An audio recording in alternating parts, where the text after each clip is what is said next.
அன்பிற்குரிய சகோதர சகோதரிகளை, ஒவ்வொரு ஆண்டும் ரமலான் மாதத்தில் ஒரு பெரிய தலைப்பை எடுத்துக்கொண்டு ஒரு மாதம் முழுவதும் தொடர் உரை நிகழ்த்தி வருகிறோம். இதில் இந்த உரைகளில் கடந்த காலத்தில் ஆற்றப்பட்ட சில முக்கிய உரைகளை உங்களுக்கு நினைவு கொண்டு வந்துவிட்டு இன்றைய தலைப்பிற்கு நம்ம செல்லலாம். அதற்கு என்ன காரணம் என்று சொன்னால், அந்த தலைப்புகளில் உள்ள உரைகளை நீங்கள் தேடி எடுத்து பயன்பெறுவதற்காகத்தான் இதை சொல்கிறோம். சென்ற ஆண்டு ஜக்காத் குறித்து ஒரு தொடர் உரை நிகழ்த்தினோம். அதில் ஜக்காத் குறித்த முழுமையான விளக்கங்களை நம்ம செய்திருந்தோம். அதற்கு முந்தைய வருடம் 10 நபித்தோழர்களுடைய சொர்க்கவாசிகள் என்று சொல்லப்பட்ட 10 நபித்தோழர்கள் வரலாறை சொன்னோம். அது ரமலானை கடந்தும் சில வாரங்கள் ஞாயிற்றுக்கிழமை நேரலை மூலமாக நடத்தி முடிக்கப்பட்டது. அதுபோக நபிகள் நாயகம் ஸல்லல்லாஹு அலைஹி வஸல்லம் அவங்களுடைய வரலாறு என்ற பெயரில் நிறைய பொய்களையும் கட்டுக்கதைகளையும் நம்பிக்கொண்டிருக்கிறார்கள். அதனால் நபிகள் நாயகம் ஸல்லல்லாஹு அலைஹி வஸல்லமுடைய வரலாறு என்ற தலைப்பிலேயே ஒரு ஆண்டு தொடர் உரை நிகழ்த்தியிருக்கிறோம். இதெல்லாம் நம்முடைய ஆன்லைன் பிஜேயில் இணையதளங்களில் பாதுகாப்பாக இருக்கிறது. நீங்கள் தேடி எடுத்து பார்த்து கொள்ளலாம். அதே மாதிரி நபிமார்களுடைய வரலாறு பேர்லையும் நிறைய பொய்கள் இருக்கிறது. அப்போ நபிமார்கள் வரலாறில் சரியான வரலாறு என்ன, பொய்யான வரலாறு என்ன என்பதை விளக்கும் விதமாக நபிமார்கள் வரலாறு என்கிற தலைப்பிலையும் ஒரு தொடர் உரை நிகழ்த்தியிருக்கிறோம். அது ரமலானுக்கு பிறகும் அது இழுத்து கிட்டத்தட்ட ஒரு 60 பாகங்கள் அளவுக்கு அந்த உரைகள் உங்களுக்கு கிடைக்கும். அது மாதிரி சின்ன சின்ன சூறாக்களை எடுத்துக்கொண்டு ரமலான் மாதம் முழுவதும் சின்ன சின்ன சூறாக்களை ஓதுகிறோம். அதனுடைய அர்த்தமும் விளக்கமும் தெரிந்து ஓதினால் பயனுள்ளதாக இருக்கும் என்பதற்காக சின்ன சின்ன சூறாக்களுடைய விளக்கங்களை ஒரு ரமலானில் நம்ம எடுத்திருந்தோம். அதே மாதிரி அல்ஹம்து சூறாவுடைய விளக்கத்தை ஒரு ரமலான் மாதம் நடத்தி அது முழுமை பெறாமல் மேலும் சில வாரங்கள் ஞாயிற்றுக்கிழமை நடத்தி அது ஒரு 56 நாட்கள் நடத்தப்பட்ட உரை இருக்கிறது. அதை அல்ஹம்து சூறாவுக்கு மாத்திரம் 56 மணி நேரங்கள் விளக்க உரை இருக்கிறது. அதுவும் நம்ம ஆன்லைன் பேஜில் உங்களுக்கு கிடைக்கும். அதுபோக மனித குலத்துக்கு இஸ்லாம் வழங்கிய நன்மைகள், நம்ம இஸ்லாத்தினால் மனித குலத்துக்கு என்ன நன்மை கிடைச்சிருக்குது என்கிற விஷயத்தை முஸ்லீம் அல்லாத மக்களும் இஸ்லாத்தை பற்றி அறிந்து கொள்வதற்கு ஏற்ற வகையில் இந்த தலைப்பிலையும் ஒரு ரமலானில் தொடர் உரை நிகழ்த்தியிருக்கிறோம். அதே மாதிரி மரணத்திற்கு பின் என்கிற தலைப்பில் ஒரு மனிதன் மரணித்த பிறகு என்னென்னலாம் நடக்கிறது, சொர்க்க நரகம் வரைக்கும் உள்ள எல்லா விஷயங்களையும் தொகுத்து மரணத்திற்கு பின் என்கிற தலைப்பில் ஒரு ரமலானில் தொடர் உரை நிகழ்த்தியிருக்கிறோம். அதே மாதிரி ரொம்ப மனக்கவலையில் மக்கள் ஆழ்ந்துடுறாங்க.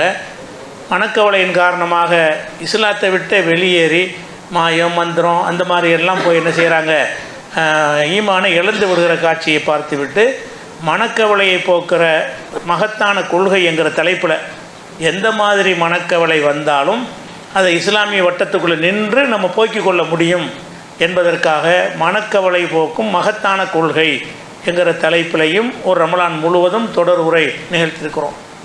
மனக்கவலை போக மனக்குழப்பம் நிறைய பேருக்கு ஏற்படும். மனசில் குழப்பங்கள் ஏற்பட்டு கொண்டே இருக்கும். செஞ்சதை செய்யலைன்னு நினைக்கிறது, செய்யாத செஞ்சதாக நினைக்கிறது, ஒழு செஞ்சுட்டு ஒழு செய்யலைன்னு நினைக்கிறது, சுத்தமான பிறகு சுத்தமாகலைன்னு நினைக்கிறது, அல்லாஹ் பற்றி பலவிதமான குழப்பங்கள் வர்றது. இப்படி மனக்குழப்பங்கள் நிறைய பேருக்கு வருகிறது. இந்த குழப்பங்கள்லேருந்து எப்படி விடுபடுவது, இஸ்லாமிய அடிப்படையில் இருந்து எப்படி விடுபடுவது என்பதற்காக வேண்டி அந்த தலைப்பில் ஒரு ரமலான் மாதம் முழுவதும் மனக்கவலை மனக்குழப்பத்திற்கு மகத்தான தீர்வு என்ற அந்த ஒரு தலைப்பிலையும் செஞ்சுருக்கிறோம். அதே மாதிரி பொருளியல், இஸ்லாம் கூறும் பொருளியல் என்ற ஒரு தலைப்பை எடுத்துக்கொண்டு பொருளாதாரம் சம்பந்தப்பட்ட அனைத்து விஷயங்களை, பொருளாதாரத்தை நம்ம விரும்பலாமா, சேமிக்கலாமா, பொருளாதாரத்தை எப்படி சேமிப்பது, எப்படி செலவு செய்வது, அதில் அந்த மாதிரியான விஷயங்களையெல்லாம் உள்ளடக்கி நவீன காலத்தில் உள்ள பொருளாதார பிரச்சனைகள், இப்போ கிரெடிட் கார்டு இந்த மாதிரி நவீன விஷயங்கள்லாம் வந்திருக்கு இல்லையா, இதுகளையெல்லாம் உள்ளடக்கிற விதத்தில் இஸ்லாம் கூறும் பொருளியல் என்கிற தலைப்பில் ஒரு தனி உரையாக ஒரு மாதம் முழுவதும் நடத்தியிருக்கிறோம். இந்த உரை ஒரு நூலாகவும் வந்திருக்கிறது. இஸ்லாமிய பொருளாதாரம் என்கிறத புத்தக வடிவிலையும் அந்த உரையை கொண்டு வந்திருக்கிறோம். அதே மாதிரி திருக்குர்ஆனுடைய சில வசனங்களை தப்பாக வழங்கியிருக்கிறாங்க. அந்த மாதிரி வசனங்களை தேர்ந்தெடுத்து வைத்து கொண்டு தவறாக புரிந்து கொள்ளப்பட்ட திருக்குர்ஆன் வசனங்கள், ஒரு வசனம் அந்த கருத்தை தப்பாக வழங்கியிருப்பாங்க. அந்த தவறான விளக்கம் சரியா, எப்படி சரியாக வழங்கி கொள்வது என்பதற்காக கூட அது ஒரு ரமலான் மாதம் முழுவதும் எடுத்திருக்கிறோம். அதே மாதிரி குடும்பவியல் என்கிற ஒரு தலைப்பில் இஸ்லாம் கூறும் குடும்பவியல். குடும்பவியல்னு சொன்னால் கல்யாணம் பண்ணுறதுல இருந்து, விவாகரத்தில் இருந்து, விவாகரத்துக்கு பிந்தி உள்ள பிரச்சனையில் இருந்து, கணவன் மனைவிக்கு ஏற்படக்கூடிய பிரச்சனைகளை எப்படி சால்வ் பண்ணுவது என்பதில் இருந்து, குடும்பத்தில் ஏற்படுகிற எல்லா பிரச்சனைகளையும் இஸ்லாமிய வட்டத்தில் இருந்து எப்படி தீர்த்து கொள்வது என்பதற்காக இஸ்லாம் கூறும் குடும்பவியல் என்கிற தலைப்பிலையும் ஒரு ரமலான் மாதம் முழுவதும் உரை நிகழ்த்தியிருக்கிறோம். குடும்ப பிரச்சனையை பற்றி தெரிந்து கொள்ள விரும்பினால் அந்த 30 மணி நேர உரையை நீங்கள் கேட்டால் உங்களுக்கு முழு தெளிவு கிடைக்கும். அதே மாதிரி இஸ்லாம் வழங்கிய மனித உரிமைகள், நம்ம மனிதர்கள் ஒருத்தர் அடுத்தவருடைய உரிமையை மீறி கொண்டிருக்கிறோம்.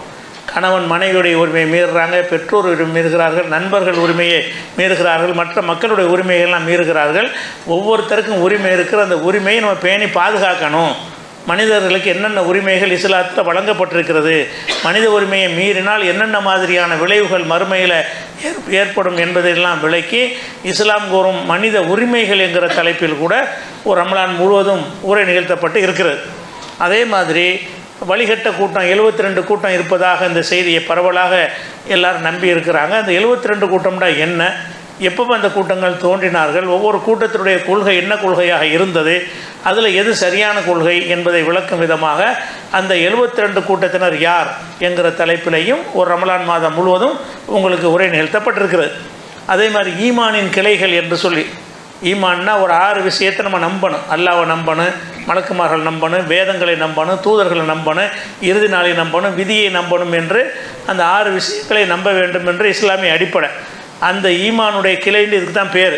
இதை எப்படி நம்புறது? அல்லாஹ்வை நம்புறதுனா என்னென்ன மாதிரியெல்லாம் நம்பணும், மலக்குமார்களை பற்றி எப்படியெல்லாம் நம்ம நம்பணும் என்கிற மாதிரியான விஷயத்தை வைத்து ஈமானின் கிளைகள் என்ற தலைப்பில் ஒரு ரமலானில் உரை நிகழ்த்தினோம். அந்த உரையில் 22 பாகங்கள் தான் உங்களுக்கு கிடைக்கிறது. சில பாகங்கள் மிஸ் ஆகிவிட்டது இல்லை. ஆனால் அது 30 மணி நேரம் உள்ள உரை. அதில் மாத்திரம் ஒரு 8 மணி நேரம் உரை உங்களுக்கு கிடைக்காது. நம்மளும் தேடி பார்த்தோம், எப்படி மிஸ் ஆகிருக்கிறது.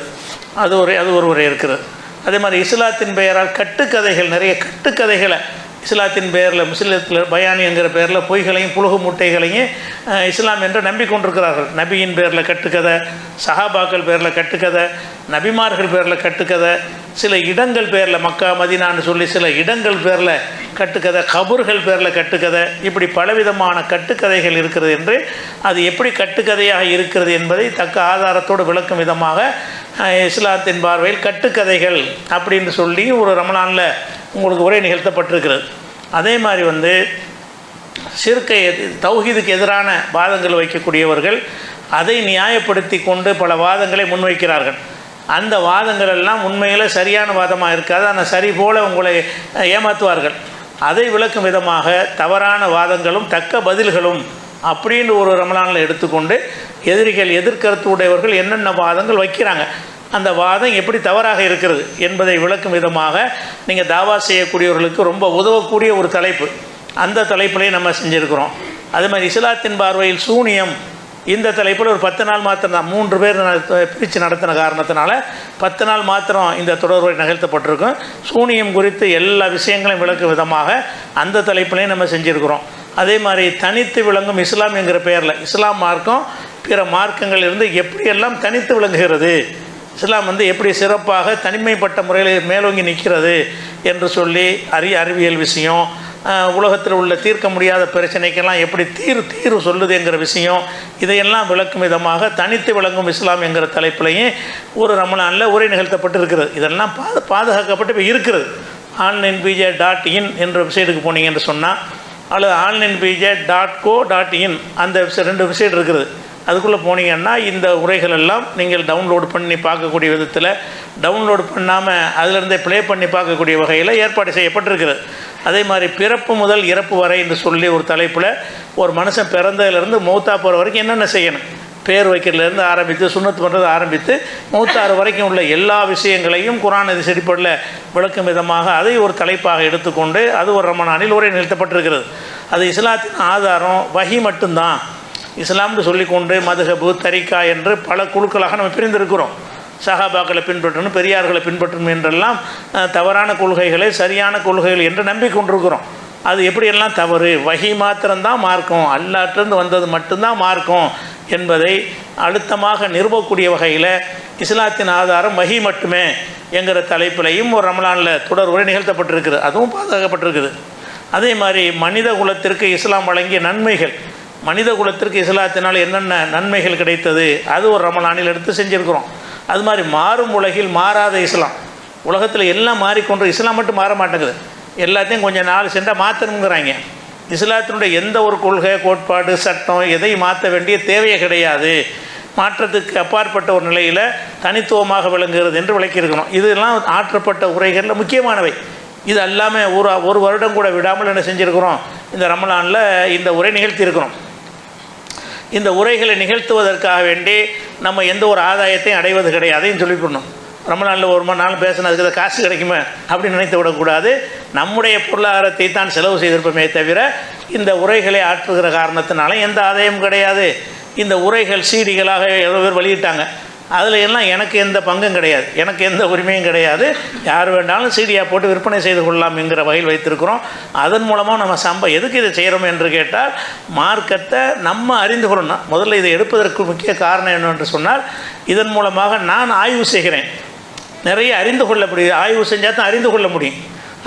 அறிவை தேடுகிற ஒரு காரணத்திற்காக வேண்டியும், இது மறுமையில் பயன்படும் என்கிற ஒரு காரணத்திற்காகவும் தான் இந்த தலைப்பை எடுக்கிறோமே தவிர இதில் எந்த விதமான உலக ஆதாயத்தை நம்ம அடைஞ்சதும் இல்லை, அது நோக்கமும் இல்லை என்பதையும் சொல்லிக்கொண்டு, இந்த வருஷத்துடைய தலைப்பு என்னவென்று சொன்னால், அதாவது இஸ்லாமிய பார்வையில் உணவு, உடை, உறைவிடம்.